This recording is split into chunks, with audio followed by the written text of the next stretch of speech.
Salut, aujourd'hui je vais t'apprendre à décomposer un nombre entier.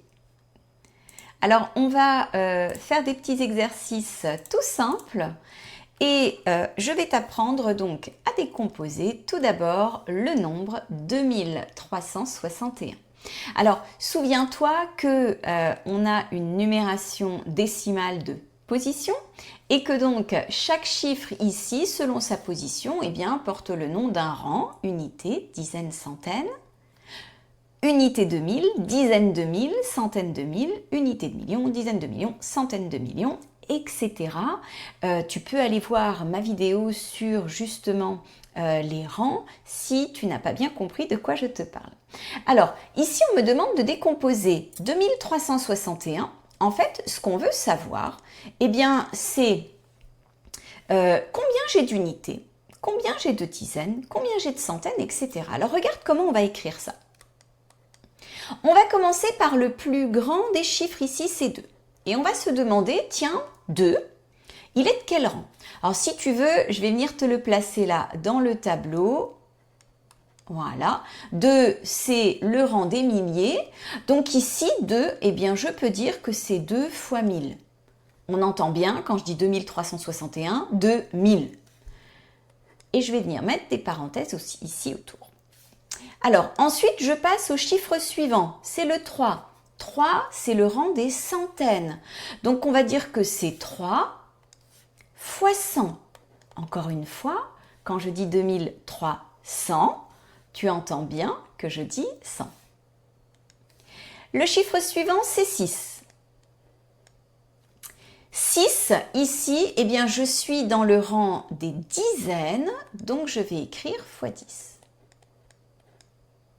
Voilà. Allez, on a presque fini, il nous reste le 1. Alors, je pourrais écrire x 1. Tu te doutes bien que ça sert à rien, donc je ne vais pas l'écrire. D'ailleurs, en parlant de choses qui servent à rien, je te dis un petit secret.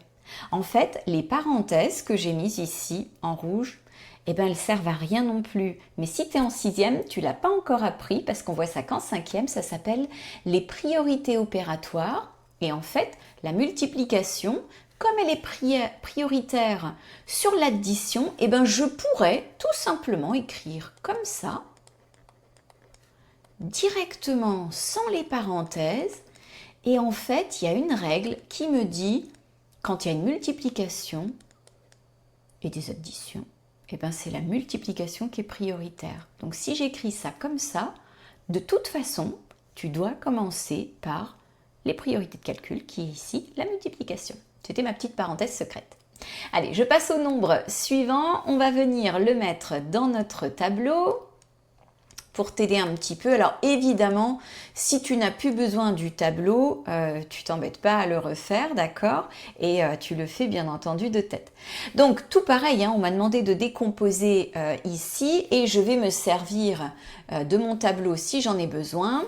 Je commence par le 1 et le 1 ici, eh bien c'est le rang des centaines de milliers. Donc je vais écrire x 100 000. Alors, si tu sais plus combien il y a de zéros, eh bien, tu regardes en fait combien il y a de chiffres qui suivent. Il y en a 1, 2, 3, 4, 5 et j'ai bien mis 1, 2, 3, 4, 5 zéros. D'accord? Et je ne vais pas mettre les parenthèses pour le coup, parce que tu as compris, elles ne sont pas obligatoires. Le chiffre suivant, c'est 7. 7, c'est les dizaines de milliers. Donc ici, je vais venir indiquer mon 7 fois, hop là, 10 000. Et comme tout à l'heure, si tu ne sais plus, regarde après le 7, il y a 1, 2, 3, 4 zéros, j'ai bien mis mes 4 zéros. Je passe au 5. Donc le 5, eh bien, il est au rang des unités de 1000. Voilà. On passe ensuite au 0. Alors, je ne suis pas obligée de l'indiquer, hein, parce que 0 fois quelque chose, ça fait 0. Mais je vais l'indiquer juste pour pas que ça te perturbe. Sache qu'après, tu n'as plus besoin de le mettre. C'est vraiment juste là pour que tu comptes bien sans te tromper. 0, c'est le chiffre des centaines. Donc j'écris 0 fois 100. On est bien d'accord que ça ne sert à rien hein, d'écrire 0 fois 100. Parce que de toute façon, 0 fois tout ce que tu veux, c'est 0. Le 2, eh bien, c'est le rang des dizaines. Donc, je multiplie par 10. Il y a bien un seul chiffre après le 2. Et enfin, le 9, pardon, qui est le rang des unités. J'écris juste 9. Tu peux bien entendu écrire 9 fois 1. Tout ce que je t'ai dit qui n'était pas nécessaire, si ça t'aide, fais-le. Si ça t'aide ici, bien entendu, tu mets les parenthèses. Ça te permet de mieux voir tes paquets. Elles servent à rien, mais c'est aucunement une erreur de l'écrire, d'accord? Ça te permet de bien visualiser tes paquets, donc c'est pas du tout un souci.